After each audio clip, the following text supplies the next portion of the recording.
Subscribe to more UTB on YouTube.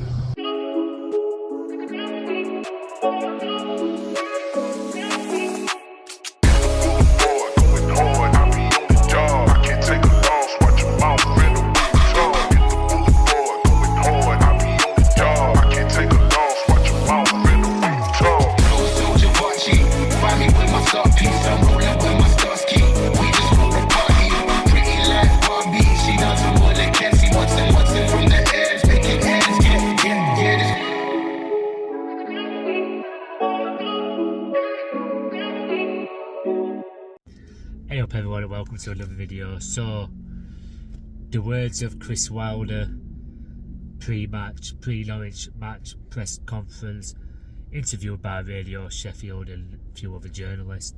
I apologise if I have named them and stuff like that. This is a bit raw, off the cuff, off topic. So I've brought some key things down here. So I'll work from top to bottom.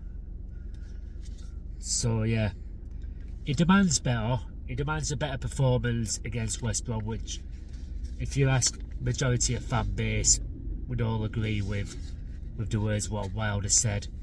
So it wants more out of players. If this is a bit disappointing, how we could have won the game, but we were a bit not toothless, but we were a bit like nervy around box. We had mistakes what majorly cost us, which I can't really fault any players for that George Campbell goal, in all fairness.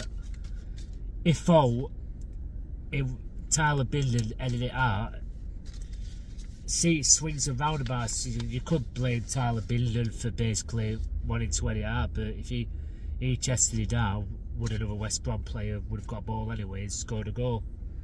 So you never know what the other outcome might have been. So, and then he could have left it to Burrows, like I just said. If a West Brom player were already there, and his first instinct to just end it out, and unfortunately ran on to George Campbell and he smacked that beautiful goal. And so it is what it is, and move on from it. So he also stated that Patrick Bamford went off at half time with an injury, which I thought he played with an injury because he just looked proper leggy. He didn't look in game. He didn't look like he was ever going to get first and through passes like he normally does.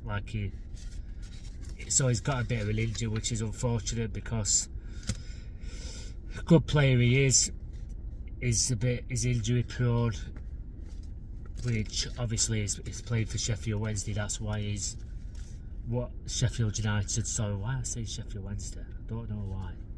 That's one swear on this now. One swear for swear box.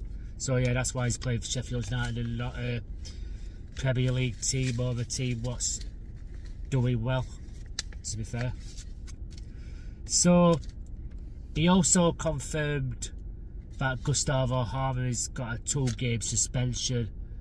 But I think what he said after is a bit digging towards Gus in a way. I just think like when he says we've won games without Gus, with or without Gus, which kind of thinks to me like, is he like trying to talk him down a little bit? I know he's been inconsistent all season, but arguably one of our best players. I know I've criticised him quite a few times this season because I know he can do better. He'll probably know he can do better. Who knows what goes on behind closed doors and whatnot. So yeah, Gustavo Harmer, 2-game suspension. So I believe he'll be back for the Wrexham game at Bramall Lane. And he also stated that, remember, I'm going from top to bottom. I'm not basically going flip-flop. So he still thinks playoffs is a possibility, which, until the final ball is kicked, which technically, mathematically, yeah, fair news. But I just think we have to win teams like Birmingham. Obviously, go away to Carroll Road with that.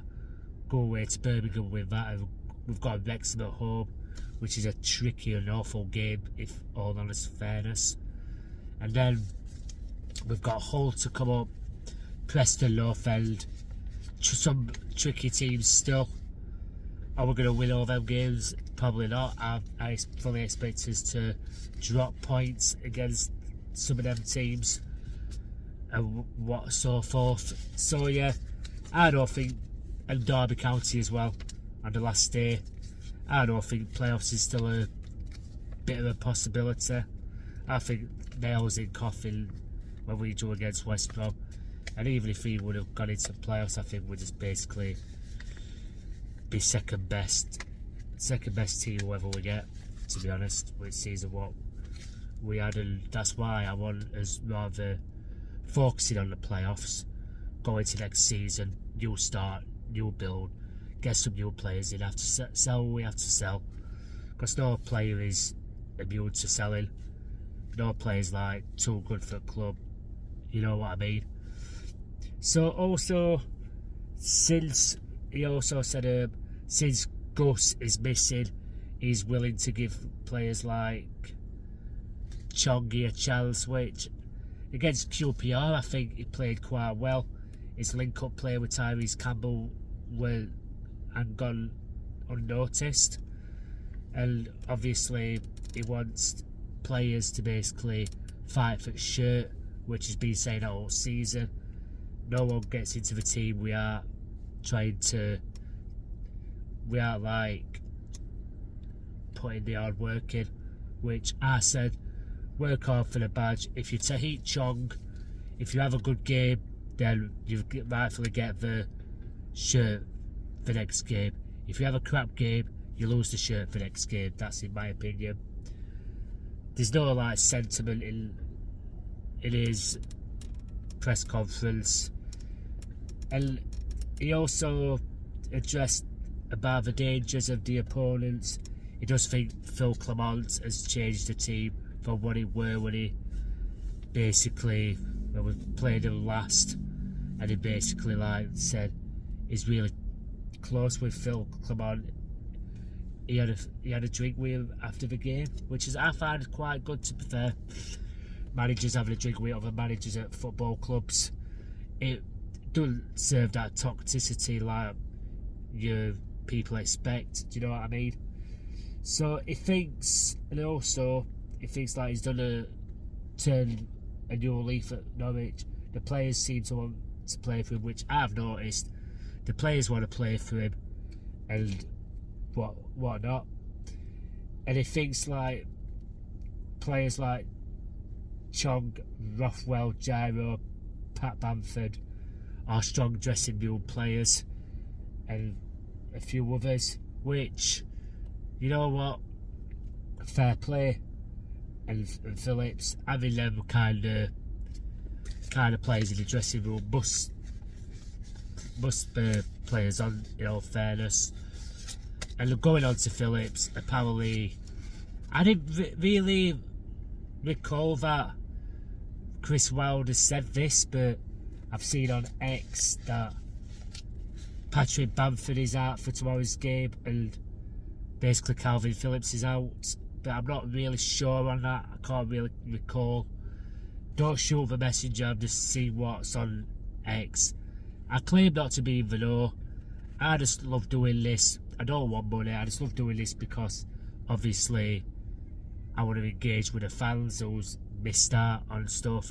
I want to basically try and get fans to the football games, try and make them feel comfortable, and also get fans involved, even if, because me as a sufferer myself, as mental health and stuff and anxiety, I found what couldn't go to grounds because of my nervousness out back, and ever since Watford home last season I went and never looked back since. So that's not all about me.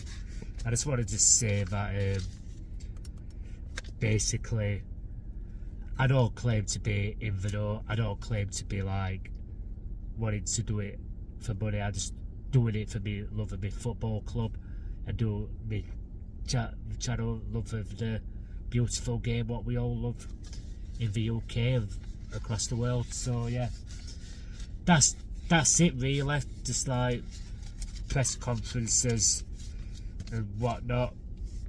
And lastly, I want to touch on is notice the boys' attitude after that draw to West Bromwich Albion. They took it harshly from that, I believe, and he thinks the boys will give players a lot more bet. He'll think the boys will give the fans something to look forward to on Wednesday and stuff like that. So yeah, that's it really. Just want to touch on his press conference. I will literally put the link in the below and basically, or in the comments or the video of his press conference. And after up next I've started to do a little thing as well in the outro. Be up next is match day vlog. Keep an eye out for that because I will be editing that on Thursday. Should be out Thursday evening or Friday at latest. So yeah, basically, thanks for watching. Please give a like, share and subscribe. Help the channel grow. Get more eyes on it.